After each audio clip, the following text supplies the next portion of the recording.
우리 다 같이 묵상기도 드림으로 주일 예배를 하나님께 올려드리겠습니다.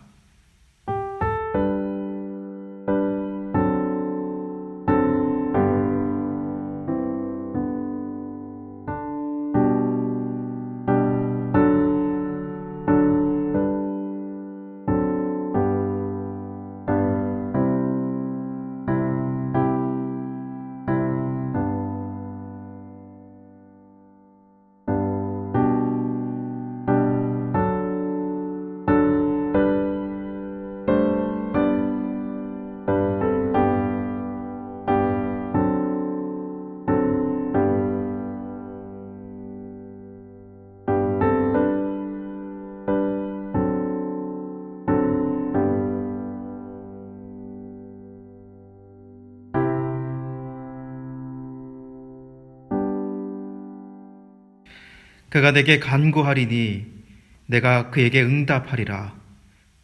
그들이 환난 당할 때에 내가 그와 함께하여 그를 건지고 영화롭게 하리라. 살아계신 하나님 감사합니다. 하나님의 은혜로 하나님께서 우리를 붙잡으시고 지켜주심으로 이 환난 가운데서도 어려운 가운데서도 주님을 바라보며 살아가게 하심을 감사합니다. 주님의 백성들이 이 환경 가운데서도 하나님을 바라보며 주님을 예배하기 원합니다. 우리 각 심령이 처한 곳에 오셔서 이 드리는 예배를 받아주시며 이 예배가 온전히 하나님께 영광이 되도록 역사하여 주시옵소서. 예수님의 이름으로 기도드리옵나이다. 아멘. 우리 다 같이 사도신경 신앙 고백 드리겠습니다. 나는 전능하신 아버지 하나님, 천재 창조주를 믿습니다. 나는 그의 유일하신 아들, 우리 주 예수 그리스도를 믿습니다. 그는 성령으로 잉태되어 동정녀 마리아에게서 나시고 본디오 빌라도에게 고난을 받아 십자가에 못 박혀 죽으시고 장사된 지 사흘 만에 죽은 자 가운데서 다시 살아나셨으며 하늘에 오르시어 전능하신 아버지 하나님 우편에 앉아 계시다가 거기로부터 살아있는 자와 죽은 자를 심판하러 오십니다. 나는 성령을 믿으며 거룩한 공교회와 성도의 교제와 죄를 용서받는 것과 몸의 부활과 영생을 믿습니다. 아멘. 찬송가 60장 영혼의 햇빛 예수님 찬송 올려드립니다.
신익수 장로님 우리를 대표해서 기도드리겠습니다. 하나님 아버지 은혜를 감사합니다. 생명의 주인 되시는 하나님 아버지, 코로나19로 함께 모이지 못하여도 기도의 끈을 잡고 말씀을 사모하며 유튜브 방송으로 예배를 드릴 수 있도록 인도하여 주셔서 감사합니다. 코로나19 때문에 모두들 어렵습니다. 개인도 어렵고 나라도 어렵고 세계가 어려움을 겪고 있습니다. 하나님 아버지, 갈릴리 호수에 바람을 잠잠케 하신 주님, 코로나19도 잠재워 주셔서 백성들의 근심이 사라지게 하옵시고 이 재앙에서 속히 벗어나 경제가 다시 회복될 수 있도록 긍휼을 베풀어 주시옵소서. 하나님 아버지, 조국 대한민국을 위해 기도합니다. 4.15 총선을 통해서 새롭게 선출된 국회의원들과 정치 지도자들 모두가 사심을 버리고 하나님 두려운 줄 알고 나라와 백성을 위해서 진심으로 일할 수 있게 하여 주시옵소서. 황폐화된 정치와 황폐화된 교육과 황폐화된 민심을 새롭게 하는 일에 온 백성이 힘을 합칠 수 있게 하여 주시옵소서. 조국 대한민국의 정치와 도덕과 경제와 문화를 복음의 능력으로 새롭게 하셔서 통일한국, 선교한국을 이루어가는데 앞장서게 하여 주시옵소서. 하나님 아버지, 교회를 위해 기도합니다. 코로나19 확산 억제를 위해 비대면화된 예배를 돌아보면서 지금까지 일상의 예배를 소중히 여기지 못했던 부분을 돌아보며 용서를 구합니다. 정상적인 예배와 섬김이 속히 회복되어서 그때에는 더욱 감사함과 간절함과 거룩함으로 주님 앞에 나아갈 수 있도록 성령 충만함으로 인도하여 주시옵소서. 이 시간 말씀 선포하시는 이수정 담임 목사님을 영육간에 강건하게 하옵시고 선포되는 생명의 말씀으로 우리 모두 육체의 질병이나 경제적 어려움, 불투명한 미래와 그리고 이런저런 알게 모르게 힘들게 살아가는 우리 모든 성도들에게 치유와 회복의 시원한 은혜가 충만하게 역사하여 주시옵소서. 하늘 백성으로서 날마다 하나님께로 더 가까이 가기 위하여 우리 모두가 경건에 경건을 더하는 하나님의 백성이 되게 하여 주시옵소서.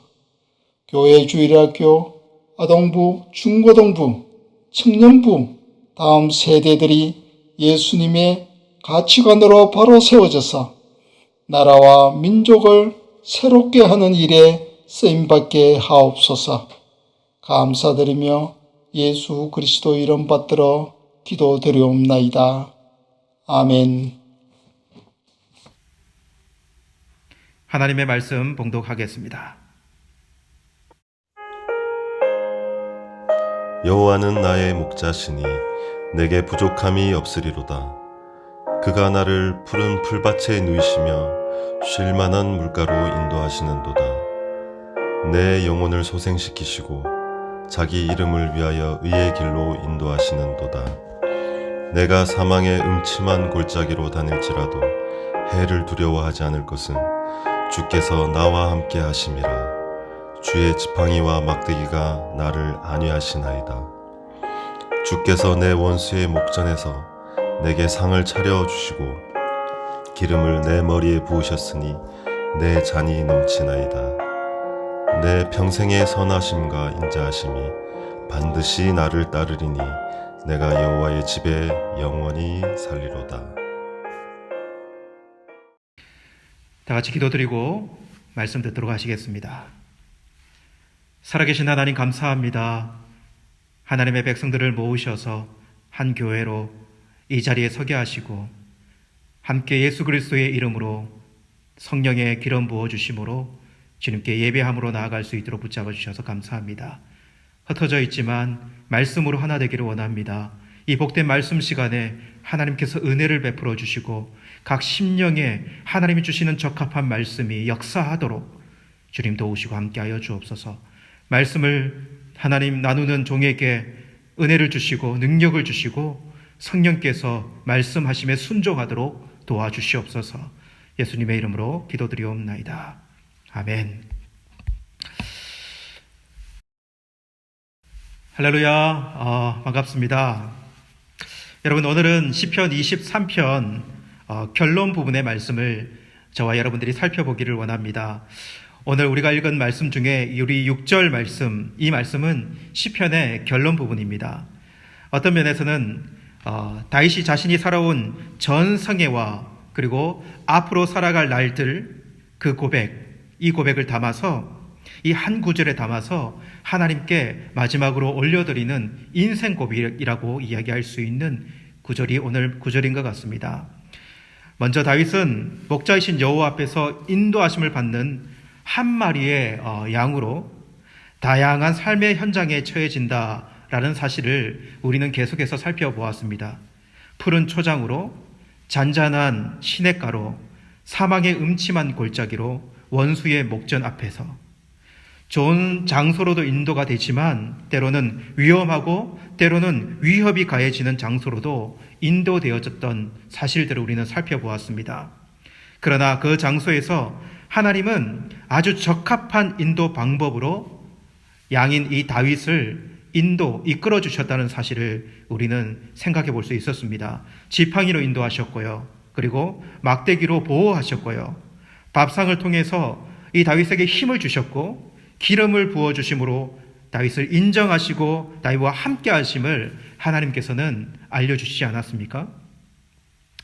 여러분, 한 인생 가운데 이러한 요소가 분명히 있다는 사실들을 우리 모두가 함께 기억했으면 좋겠습니다. 좋을 때도 있습니다. 그러나 실망과 좌절할 수 있는 상황과 환경도 주어줄 수 있습니다. 그러나 하나님께서는 그 지혜로 우리를 그 환경 가운데서 제대로 만들어 가시고자 하는 계획을 가지고 우리를 인도하고 계신다는 사실을 우리는 확신할 수 있었으면 좋겠습니다. 여러분, 큰 대나무 숲을 여러분들은 가본 적이 있습니까? 저는 아주 어릴 때 대나무 숲을 혼자서 가본 적이 있습니다. 대나무가 많은 숲에 가면은 작게는 지름이 몇 센치 안 되는 대나무부터 시작해서 직경이 20cm 정도나 되는 대나무까지 이렇게 하늘 높은 줄 모르고 솟아있는 대나무를 보게 돼요. 여러분, 바람이 불면은 그 많은 대나무들이 휘청거리고 흔들릴 때 얼마나 큰 소리를 내는지 몰라요. 그 소리에 압도될 뿐만 아니라 때로는 공포심까지 느껴지는 그런 바람 소리를 내기도 합니다. 그런데 여러분, 아무리 센 바람이 불어도 대나무의 특징은 무엇이냐면 부러지지 않는다는 것입니다. 대나무를 보면 마디들이 있지 않습니까? 이 마디는 대나무가 위로 성장을 잠깐 멈추고 기다린 결과라고 이야기하더라고요. 그런데 그 마디가 대나무를 더 높게 자라게 하고 더 곧게 자라게 해서 강한, 어떤 바람이 불어도 그리고 꺾이지 않는 강한 대나무로 만들어간다고 하더라고요. 여러분, 저는 다윗을 평가할 때 아주 직경이 굵고 높이 자란 대나무 같다, 이런 생각이 들어요. 여러분, 멀리서 보면은 그냥 굵고 높이 자란 대나무 같이만 보입니다. 그렇게 멋있게만 보여요. 그러나 가까이 가보면요, 다윗 인생을 가까이 가보면 그 마디를 찾을 수가 있어요. 고생의 흔적들이 아니겠습니까? 그러나 그 마디의 개수만큼이나 하나님께서 다윗과 어떻게 함께 해주셨는지를 드러내는 마디들이 된다는 사실을 생각해 볼 수 있어요. 그 손길은 다윗을 그렇게 이스라엘의 위대한 왕으로 만들어가게 하는 과정도 되었고, 그리고 하나님의 인도 방식도 되었음을 우리는 생각해 볼 수 있습니다. 그 다윗이 오늘 마지막으로 자신의 인생 전체를 두고 이렇게 고백합니다. 6절에 내 평생의 선하심과 인자하심이 반드시 나를 따르리니 내가 여호와의 집에 영원히 살리로다, 이렇게 고백해요. 여러분, 이 말씀의 결론, 이 말씀은 시편 23편 결론 부분인데요, 그 결론이 내 평생에 여호와의 집에 영원히 살리로다, 이 문장으로 끝난다는 거예요. 내 평생이라고 하면요, 나의 생명의 모든 날들이라고 번역할 수 있어요. 그러니까 내가 호흡하는 모든 날들에, 이렇게요. 그리고 여호와의 집에 영원히 살리로다 이렇게 고백하는 것, 여호와의 집에 영원히 살 것입니다 라고 하는 다짐도 담겨져 있는 말씀이라고 생각할 수 있어요. 그래서 이것을 한 문장으로 연결하면 내가 호흡하는 모든 날들에 나는 여호와의 집에 영원히 살 것입니다 이렇게 고백하는 것이죠. 여러분 어떻습니까? 우리가 그냥 듣기에도 너무나 아름다운 고백이 아닙니까? 여러분, 그런데 이 말씀을 조금 더 들어가서 그 의미를 살펴서 이 다윗의 진정 어린 고백, 더 깊은 고백을 우리는 살펴볼 필요가 있어요. 여러분, 다윗의 평생에 담고 싶은, 자신의 평생을 담고 싶은 여호와의 집은 어디를 이야기하는 것일까요? 여러분, 좁은 의미로 우리가 이것을 생각한다면 다윗은 아마도 성막 있잖아요. 그 회막이라고 말하기 쉬울 것입니다. 여호와의 집이니까요. 그러면 이것을 우리말로 가져오면 교회에서 영원토록 살겠다 이런 이야기로도 들릴 수 있어요. 교회 중심으로 영원히 살 것입니다 이런 이야기도 들릴 수 있어요. 그러나 이 집은, 여호와의 집은 넓은 의미로는 하나님께서 아버지가 되시는 그곳이라고도 이야기할 수 있어요. 나는 너의 하나님이 되고 너희는 나의 백성이 되리라 라고 이야기한 이 하나님의 말씀, 하나님이 주인 되시는 그곳. 그래서 여러분, 이런 의미를 담아서 다시 한번 이 말씀을 정리하면 하나님께서 영원한 나의 아버지가 되시는 그곳에 내가 호흡하는 모든 날들을 담아서 내가 영원토록 살 것입니다. 여러분, 다윗의 고백이 너무 멋지지 않습니까? 훨씬 더 깊어지고 훨씬 더 아름다운 고백이 되어졌습니다. 여러분, 다윗은 자신의 삶이 여호와의 집에 영원히 사는 삶임을 고백하고 있어요. 이 고백이 여러분, 저와 여러분의 고백도 되었으면 좋겠습니다. 여러분, 아멘이십니까? 여러분, 좋습니다. 그러면 오늘 여호와의 집, 하나님이 주인이 되시는 그곳에서 벌어지는 일들에 대해서 오늘 말씀을 좀 나눴으면 좋겠어요. 천국의 사냥개 이야기부터 좀 했으면 좋겠습니다. 여러분, 존 스토트라고 하는 목사님이 신학자가 있습니다. 그의 책 중에 나는 왜 그리스도인이 되었는가라고 하는 책이 있어요. 그 책에 이런 내용이 실려 있어요. 제가 그리스도인이 된 이유는 궁극적으로 제 부모님이나 스승의 영향도 아니고 그리스도에 대한 저 자신의 결단 때문인 것도 아니며 바로 천국의 사냥개 때문입니다. 즉, 제가 원하는 길을 가고자 도망할 때조차 끈질기게 저를 쫓아오신 예수 그리스도 그분 때문입니다. 이 대단한 연인 때문입니다. 이렇게 고백해요. 여러분들도 이렇게 고백할 수 있습니까? 여러분들도 여러분의 신앙 인생을 한번 잘 돌아보십시오. 천국의 사냥개가 여러분들을 쫓아왔고 지금도 여러분들을 쫓아오고 있지 않습니까? 오늘 말씀을 보면 이와 같은 다윗의 고백을 우리는 듣게 돼요. 다윗이 무엇이라고 고백하냐면요, 내 평생의 선하심과 인자하심이 반드시 나를 따르리니 이렇게 고백해요. 여러분, 제가 이 다윗의 말씀 부분에서 제일 눈이 가는 부분은요, 따르리니라고 하는 이 부분이에요. 이 단어가 라다프라고 하는 단어입니다. 이 라다프라는 단어는요, 이렇게 번역할 수 있어요. 추적하다, 뒤따르다, 이렇게 번역도 가능해요. 여러분, 다윗은 그 사실을 아주 강조하는 부사로요, 반드시, 정력이라고 하는 단어를 붙여서 더욱 강하게 이 따르리니라고 하는 단어를 부각시키고 있어요. 그러니까 반드시 뒤따른다, 반드시 추적한다, 이런 의미라는 거죠. 여러분, 사실 이 추적한다라고 하는 이 의미를 붙이면 별로 그렇게 좋은 이미지가 되지 않아요. 그렇죠? 꼭 미행을 하는 의미가 들어가는 것 같고 경찰들이 범죄자를 쫓는 그런 의미 같지 않습니까? 근데 하나님의 추적하심 이렇게 이야기한다면 우리는 좀 다르게 이 추적하심을 좀 생각해 볼 수 있을 것 같아요. 이런 비유를 들고 싶습니다. 여러분, 아이들을 키워보신 분들은 아이들을 낳아가지고 아이들이 크는 과정들을 다 기억하고 있지 않습니까? 처음 아이를 낳았을 때 아이가 이제 뒤집기를 하고 이게 엉엉엉엉 기면요, 부모님이 빨리 걸었으면 좋겠다, 일어났으면 좋겠다. 그렇게 돌 정도가 다가오면 아이들이 이제 일어나지 않습니까? 근데 여러분, 그때 걸을 때부터, 직립보행을 할 때부터 이 아이의 부모님들이 이 아이에게 눈을 뗄 수 있냐고요. 예. 그러니까 아이가 이렇게 일어나가지고 엉금엉금 하면서 걸어갈 때 부모님은 아이를 잡지는 않지만 뒤에서 넘어질까봐, 걸어가다가 어디에 쾅 머리라도 찍힐까봐 그렇게 뒤를 이렇게 눈을 떼지 않고 살피지 않습니까? 조금이라도 눈에 벗어나지 않도록 그 아이를 살펴야 하는 것이 부모인 것처럼 하나님의 추적하심, 하나님의 뒤따르심이라는 게 이런 의미가 들어있는 것 같아요. 우리 하나님은 여러분 선한 목자이십니다. 다윗 자신은 한 마리의 양이고요. 그 목자가 자기에게 눈을 떼지 않는다라고 하는 이 고백이 여기에 가득 담겨 있어요. 여러분, 양은 눈이 어둡고 양은 아주 이렇게 무지하지 않, 어리석지 않습니까? 무리에서 벗어나서 낭떠러지 같은 곳에 떨어질 수 있습니다. 근데 다윗은 그런 자기가 양인데 목자가 항상 그런 위험 속에서도 자기를 뒤따른다. 나를 쫓고 있다. 나를 추적하고 있다. 이렇게 고백하며 신뢰하며 고백하고 있다는 것을 우리는 생각해 볼 수 있어요.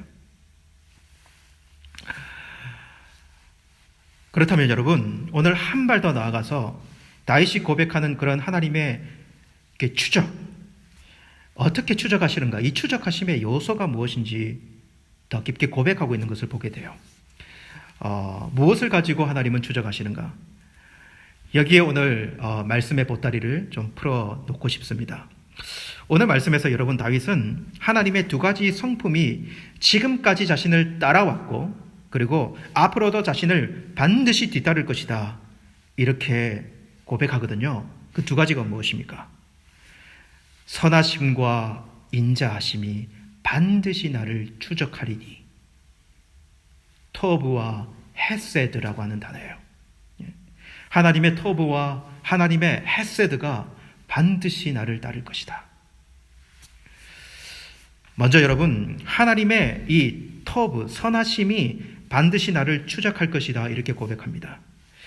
여러분, 하나님의 선하심이라고 할 때 이 터브는 어떤 의미를 이야기하는 것일까요? 어원적으로 살펴보면 이 터브라고 하는 단어는요, 호의, 친절, 우정, 아름다움, 조화, 이런 의미를 가득 담고 있는 단어가 이 터브라고 하는 단어예요. 그렇게 우리는 하나님의 선하심은 이렇게 표현하면 좋을 것 같습니다. 자녀들에게 항상 좋은 것을 베푸시기 원하시는 하나님의 성품. 이때의 좋은 것은 인간인 우리들의 입장에서 좋다는 것이 아니라 하나님께서 좋게 여기시는, 하나님께서 선하게 여기시는 것을 주고 싶은 마음. 예를 들어 보면 요즘 우리 아이들, 자녀들이 집에서 열심히 영상으로 공부하고 있지 않습니까? 근데 하루 종일 집에 있으니까 제일 바쁜 사람이 엄마인 것 같아요. 공부도 챙겨야 되지, 그것보다 더 바쁜 것은 끼니를 다 차려줘야 된다는 거죠. 삼시세끼를요. 정말 이 자리를 빌어서 우리 어머니들 정말 정말 고생이 많다라고 하는 위로의 말씀을 전합니다. 우리 아이들 더 잘해주시고, 그리고 이 기회에 잘 먹여가지고 살도 찌우고 키도 키우는 그런 은혜가 있기를 원합니다. 여러분, 근데 아이들의 식성의 특징이 무엇입니까? 자기들이 좋아하는 것만 먹으려고 하잖아요, 그죠? 자기들이 좋아하는 거. 근데 엄마는 어떠냐라는 거는 거죠. 아이들이 건강이 먼저 들어와요, 건강요. 선한 마음으로, 엄마의 선한 마음으로 싫어하는 야채도 먹이고 나물도 먹이고, 이렇게 골고루 아이들에게 그 건강을 생각해서 먹이고 싶다는 거죠. 그것도 유기농으로요. 여러분, 저는 어릴 때 제일 싫어했던 밥이 뭐냐면 콩밥이었습니다. 콩밥. 시골에 살면 콩이 엄청나게 많아요. 그래서 그 콩이 들어간 밥이 그렇게 싫었어요. 근데 제가 요즘 최근에 아내에게, 여보, 우리 아이들의 밥에 콩 좀 넣어주지, 그런 이야기를 하고 있더라고요. 왜 콩 좀 넣어주지? 괴롭히려고 그랬겠습니까? 그 아이들이 싫어하더라도 건강 생각해서 그런 거거든요. 이처럼 좋은 것은 하나님의 시각에서 좋은 것이어야 되는 거예요. 선하다라고 하는 것은 하나님의 시각에서 좋은 것. 창세기에 보면 하나님이 보시기에 좋았더라, 보시기에 심히 좋았더라, 이런 말씀이 나와요. 이때 좋았더라라고 하는 단어가 터브라고 하는 이 선하다라고 하는 의미를 가지고 있는 단어입니다. 이 말은요, 하나님께서 계획하신 대로 아주 적합하게 바르게 되었더라 라고 하는 의미를 담고 있는 것이거든요.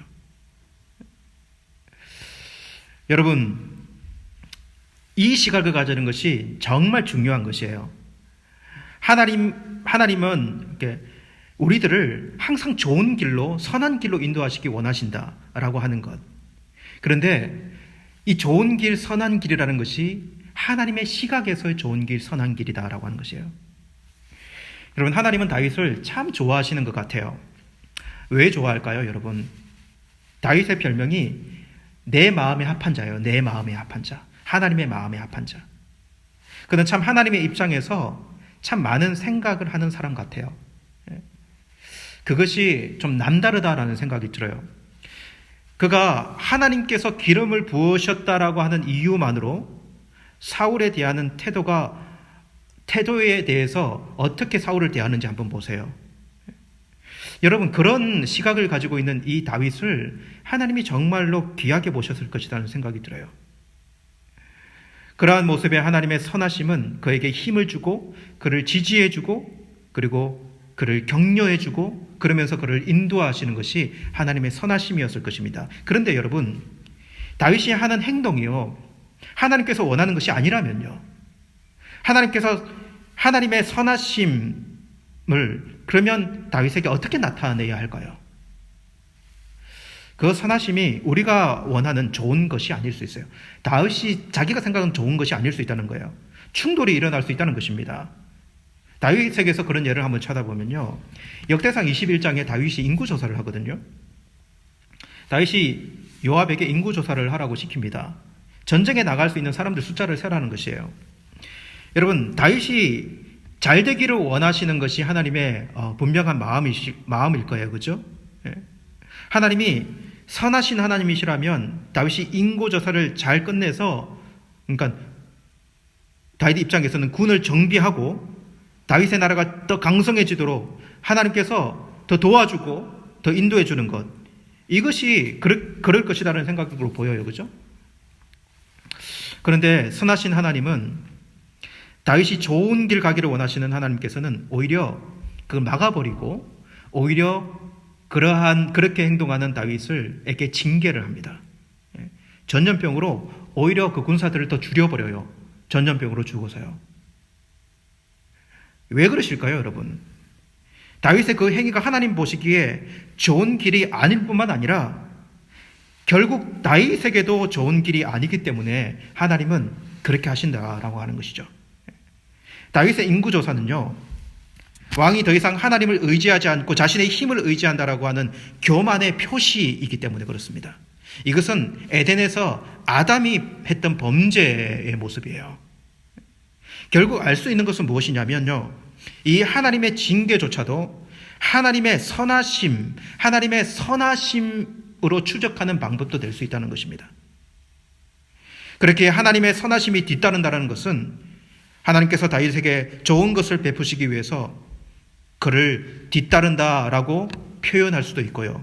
그런데 그 좋은 것이 지금 눈에 보이는 좋은 길이 아니라 영원토록 여호와의 집에 거할 수 있는 좋은 길이기 때문에 당장에는 하나님의 그 길을 막을 수도 있다라고 하는 것이에요.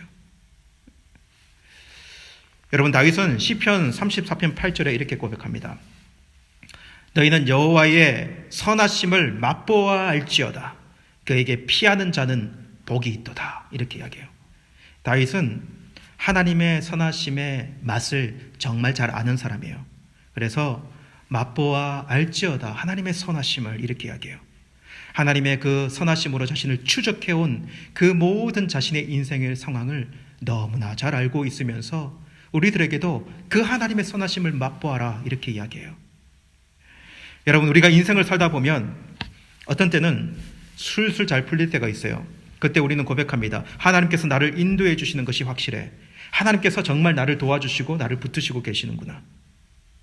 그런데 어떤 때는 잘 되어지는 일이 막힐 때뿐만 아니라 더 안 좋은 방향으로 흘러갈 때도 있습니다. 하나님께서 무엇인가 이것을 막으신다라고 하는 그런 생각이 들 때가 있어요. 여러분, 그때는 오히려 무엇을 돌아봐야 될까요? 자신의 신앙적 태도와 삶의 태도를 깊게 한번 돌아볼 필요가 있어요. 거기에 하나님의 계획, 하나님의 선하신 뜻이 보이는가라고 하는 거예요. 나의 욕심은 없는지, 하나님의 마음으로 시작했다가 그 마음이 나의 욕심으로 변질되지는 않았는지요. 그러면서 하나님의 선하신 추적하심을 맛보는 자들이 되어야 돼요. 하나님께서 여전히 나를 선하심으로 추적하고 계신다라고 고백을 할 수 있는 자들, 그렇게 마디마디가 생기면서 하나님 앞으로 나아갈 수 있는 우리들의 모습이 되기를 간절히 원합니다. 두 번째로 여러분, 이 하나님의 추적하심, 어떤 추적하심을 이야기할 수 있습니까? 이 헤세드라고 하는 이 추적하심을 우리는 생각해 볼 수 있어요. 오늘 말씀은 인자하심이라고 이렇게 표현되어져 있는데, 이 헤세드라고 하는 이 히브리 단어를 헬라어로 바꾸면 아가페가 됩니다. 그렇게 이 단어는 은혜로운 사랑의 호의, 하나님의 은혜로운 사랑의 호의라고 번역할 수 있어요. 여러분, 이렇게 좀 어렵게 이야기를 하면 의미가 참 모호해지니까 옛날에도 제가 이 예화를 한번 든 적이 있는데요. 이렇게 한번 이야기할게요. 5살짜리 여동생이 오빠에게 물었습니다. 오빠, 사랑이 뭐야? 오빠가 대답했습니다. 사랑이란 내가 내 가방 속에 있는 초콜릿을 네가 매일 훔쳐먹는 것을 알면서도 내가 초콜릿을 계속 같은 곳에 넣어두는 것이란다. 여러분, 이 헤세드의 사랑은요, 조건이 없는 사랑이에요. 조건 없이 때로는 참고, 때로는 인내하고, 때로는 자비를 베풀어주는, 넘어서서 자비를 베풀어주는 거지. 그래서 우리는 이것을 뭐라고 이야기하냐면 은혜라고 이야기해요. 다윗은 이러한 하나님께서 자신을 사랑하심에 대한 많은 경험을 가지고 있어요. 하나님이 자신에게 은혜 베푸심의 경험을 가지고 있어요. 그가 하나님 앞에 선택될 때부터 그러는 것이죠. 그는 하나님의 이렇게 은혜를 받아 누린 흔적이 정말 많은 사람 아닙니까? 그렇죠? 여러분, 이새의 막내 아들로 그가 태어나가지고 정말 형들에 비하면 보잘것이 없는 사람이었습니다. 만약에 당시에 왕을 뽑는 기준으로 그 검정 과정을 거쳐가지고 왕을 뽑았다면요, 어떤 테스트를 했을까요? 전쟁을 해야 되니까 체력 테스트도 했을 것이고, 그리고 나이도 감안하게 했을 것이고, 그리고 지적인 능력도 감안했을 것이고, 특별히 이 육체적인 어떤 이 모습은 너무나 중요했을 거예요. 그래서 키가 크냐 안 크냐, 용사냐 용사가 아니냐 너무 중요했을 것이에요. 그런데 그 어린 다윗은요, 어떻게 보면 형들 가운데서도 가장 보잘것이 없는 사람처럼 보여요. 그런데 하나님께서 그 형들 다 제쳐놓고 이 다윗을 선택하셔서 이 다윗에게 기름을 붓지 않습니까? 이것이 여러분 은혜 아닙니까? 그가 범죄했을 때 하나님은 여전히 그를 보고 계셨습니다. 만약 하나님이 은혜롭고 자비로우시지 않았다면요, 다윗은 그 자리에서 즉결 심판받았을 거예요. 바로 없애버렸을 것입니다. 그의 자격을 박탈할 뿐만 아니라 그에게 더 이상 왕으로서 나라를 다스릴 기회를 주지 않았을 것입니다. 오히려 모반 세력을 키워서 다윗을 모반하게 만들었을 것입니다. 그러나 하나님은 기다리십니다. 하나님은 그가 회개하며 하나님 앞에 나오도록 선지자를 보내십니다. 그리고 그의 죄가에 맞는 징계도 그에게 하십니다. 그리고 결국 하나님은 다윗을 회복시키시고 다시 하나님 앞에 살아갈 수 있는 은혜를 베풀어 주세요. 그 안에 하나님의 아가페의 사랑이, 이 헤세드의 사랑이 많이 들어있음을 우리는 생각해 볼 수 있어요. 여러분, 이스라엘 백성들을 한번 생각해 볼까요? 여러분, 북이스라엘 선지자였던 호세아를 보면 하나님의 사랑과 그 자비하심이 어느 정도인지 우리는 정말로 많이 느낄 수 있는 장면들이 있어요. 하나님께서 호세아에게 음탕한 여인 고멜과 결혼하라고 요구하십니다. 그리고 부정한 자식을 낳으라고 이야기해요. 호세아는 고멜이라는 여자와 결혼을 했는데 이 여자가 예전에 자신의 생활하던 곳을 잊지 못하고 호세아를 떠나서 계속 다른 남자를 만나러 떠나지 않습니까? 그러면 하나님이 호세아에게 가서 그 여인의 몸값을 지불하고 데려오라 이렇게 이야기해요. 그런데 여러분, 그렇게 해서 데려오면 이 고멜이 어떻게 합니까? 배가 불른 상태에서 데려와요. 그리고 아이를 놓습니다. 여러분, 누구의 아이입니까? 누구의 아이인지도 모르고 그 아이를 낳아요. 그리고 하나님께서 그 아이를 놓을 때마다 이름을 지으라고 합니다. 이즈라엘이라고 이름 지어라고 해요. 이거는 흩어버리겠다 이런 뜻이거든요. 그리고 로 루하마 이렇게 이름 지어라고 합니다. 이것은 긍휼이 없다 이런 뜻이에요. 그 다음에 로 암미라면 암미가 내 백성인데 로는 뭐 아니다 낫이라고 하는 의미예요. 그러니까 내 백성이 아니다 이렇게 이름을 지어라고 이야기하는 거예요. 근데 여러분 이것은 정말 하나님의 진심이 아니에요. 만약 하나님의 사랑이 없다면요 왜 호세아를 보내서 이 고멜을 계속해서 데려오라고 이야기했을까요? 결국 하나님은 하나님의 진심을 드러내시는데 결국 내가 그 이름을 바꿀 것이다. 내가 이렇게 지어라고 한 그 이름을 바꿀 것이다. 이렇게 이야기합니다. 내가 너희를 루하마가 아니라 루하마라고 할 것이다.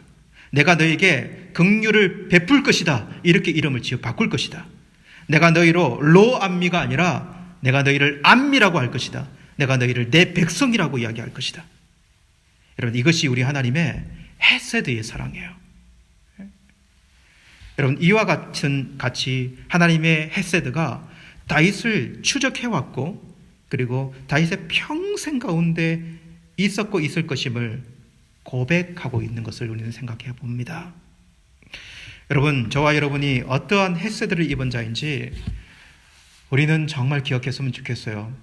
하나님이 나에게 어떤 은혜를 베풀어 주셔서 내가 이 자리에 서 있고 그리고 이 자리에 서 있는 나에게 지금 하나님이 어떤 은혜를 베풀어 주고 계시고 앞으로 내가 살아가는 동안에 하나님의 헤세드가 하나님의 이 은혜가 어떻게 나를 따라오게 될 것인지 다윗과 같이 고백하는 자들이 되었으면 좋겠어요. 이미 하나님은 우리에게 최고의 이 헤세드, 이 은혜를, 이 아가페의 사랑을 베풀어 주셨습니다. 아무 조건 없이 그의 독생자를 희생시킴으로 하나님은 우리의 죄가를 도말하시고 우리의 그 검은 죄를 씻어주지 않았습니까? 그리고 예수 그리스도 안에서 하나님이 저와 여러분을 택하셔서 그의 자녀로 바꿔주시지 않았습니까? 그의 백성 암미로 바꿔주시지 않았습니까? 지난주에 우리가 하가 말씀을 여러분 했던 것을 한번 생각해 보십시오. 에베소서 2장 8, 9절 말씀에 너희가 그 은혜에 의하여 믿음으로 말미암아 구원을 받았으니 이것이 너희에게서 난 것이 아니요 하나님의 선물이라 행위에서 난 것이 아니니 이는 누구든지 자랑하지 못하게 하려 함이라 이렇게 기록했었어요. 디도서 3장 5절 말씀에 우리를 구원하시되 우리의 행한 바 의로운 행위로 말미암지 아니하고 오직 그의 긍휼하심을 쫓아 중생의 씻음과 성령의 새롭게 하심으로 하셨나니 이렇게 말씀하시는 것을 우리는 묵상했었어요. 모두 무엇이 들어있습니까 여러분? 우리가 잘나고 우리가 의롭게 행동해서 우리가 자격이 있어서가 아니라 하나님이 우리를 그냥 사랑하셔서 하나님이 우리를 사랑하셔서 우리에게 예수 그리스도를 값으로 팔아서 우리에게 구원이라고 하는 선물, 이 은혜의 선물을 주셨다는 거 아닙니까? 우리가 여기 주님의 이름을 부르고 여기에 있는 것은 여러분 하나님의 헤세드, 하나님의 은혜 때문입니다. 오늘 말씀 결론을 맺겠습니다. 여러분 우리의 평생이 이렇습니다. 우리는 영원히 여호와의 집에 거하는 자이고 거하게 될 자입니다. 여러분 그것이 어디입니까? 여러분 그곳은 바로 여러분이 두 발 딛고 서 있는 바로 여기예요. 여기일 뿐만 아니라 우리가 가게 될 영원한 하나님의 나라도 포함하게 되는 것이죠. 지금도 우리를 향한 하나님의 선하심, 하나님의 사랑이 뒤따르는 이곳에서 여러분 우리 하나님을 찬양하며 살아가는 저와 여러분이 되었으면 좋겠어요. 비록 상황이 어렵고 힘겨워도 끊임없이 지금도 우리의 손을 놓지 않고 우리를 추적하시고 뒤따르시는 하나님의 이 헤세드 그리고 하나님의 이 터브 이 놀라운 은혜를 고백하는 날들을 사는 저와 여러분들이 되기를 간절히 원합니다. 기도하시겠습니다. 하나님 아버지 오늘 말씀을 기억합니다. 하나님 우리가 어디에 서 있든지 홀로 서 있는 것이 아니라 하나님의 목전 앞에 있습니다. 아버지 하나님 눈앞에서 우리는 살아가고 있습니다. 우리가 어디를 가든지 무엇을 하든지 하나님께서 눈동자와 같이 우리를 보시고 살펴주심을 이 시간 고백하기를 원합니다. 그럴 뿐만 아니라 다윗 인생 전체를 두고 하나님께서 그 평생에 선하심과 인자하심으로 그를 따라가셨고 추적하셔서 영원히 하나님의 집에 살겠다라고 그 고백을 받는 것처럼 우리 또한 그렇게 살아가고 있는 자들입니다. 우리를 지금까지 추적해왔던 하나님의 선하심과 인자하심, 지금 이 자리 앞으로도 영원토록 그렇게 하실 그 하나님을 바라보며 힘있고 용기 있게 살아갈 수 있는 하나님의 자녀들이 될 수 있도록 붙잡아 주시고 주님 함께하여 주시옵소서.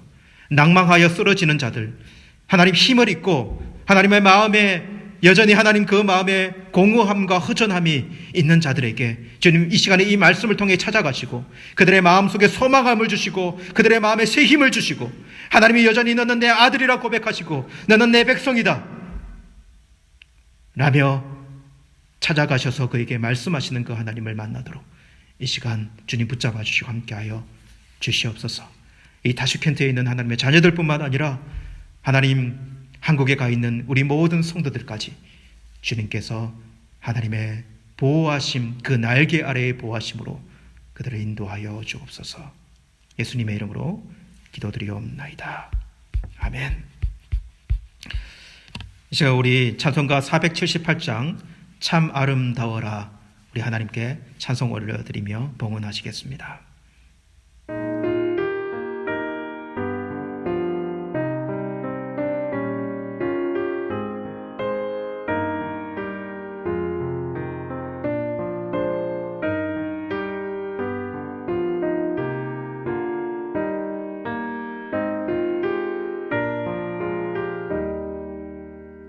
참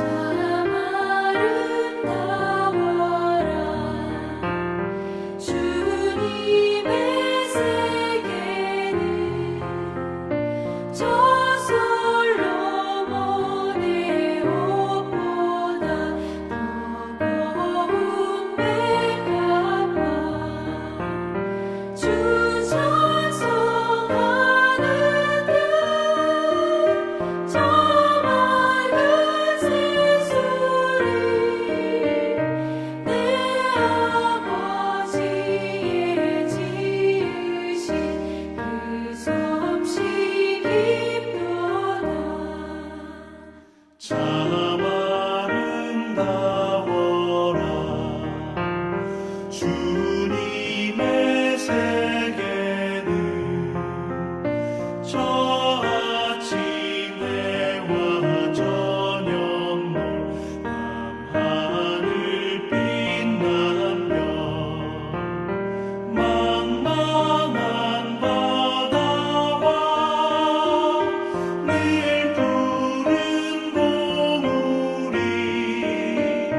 다 주 하나님 영광을 잘 드러내도다 참 아름다워라 주님의 세계는 저 산에 부는 바람과 잔잔한 시냇물 그 소리 가운데 주 음성 들리니 주 하나님의 그 뜻에 나을 듯하도다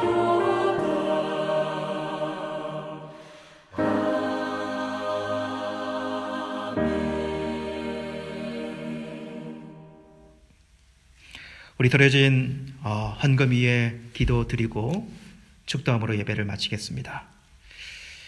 하나님 아버지 감사합니다. 우리가 호흡하고 있는 것, 우리가 호흡함으로 주님께서 허락하신 삶을 사는 것, 모든 것이 하나님의 은혜입니다. 이렇게 하나님 우리가 모여 예배하지 못하지만 흩어져서 주의 몸된 교회임을 고백하며 예배 드리는 것도 하나님의 은혜입니다.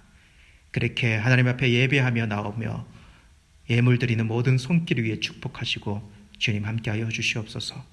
하나님 특별히 하나님께서 베푸신 은혜를 기억하며 주일 헌물로, 감사 예물로, 또 가정의 고백인 11조의 예물로 아버지 앞에 드려지는 모든 헌물을 축복하시고 하나님 그들의 마음에 걸맞는 그들의 소원을 이루시고 하나님께서 채워주셔야 하는 부분에 채우심과 넘침이 있도록 도우시고 함께하여 주옵소서. 지금은 우리 주 예수 그리스도의 은혜와 하나님 아버지의 크신 사랑하심과 성령 하나님의 교통하심이 평생에 우리의 호흡 있는 모든 날 동안에 하나님의 선하심과 인자하심이 반드시 나를 따르리니 내가 여호와의 집에 영원히 살 것입니다 라고 다짐하고 고백하고 살기 원하는 모든 하나님의 자녀들 가운데 지금부터 영원토록 함께 있을지어다. 아멘.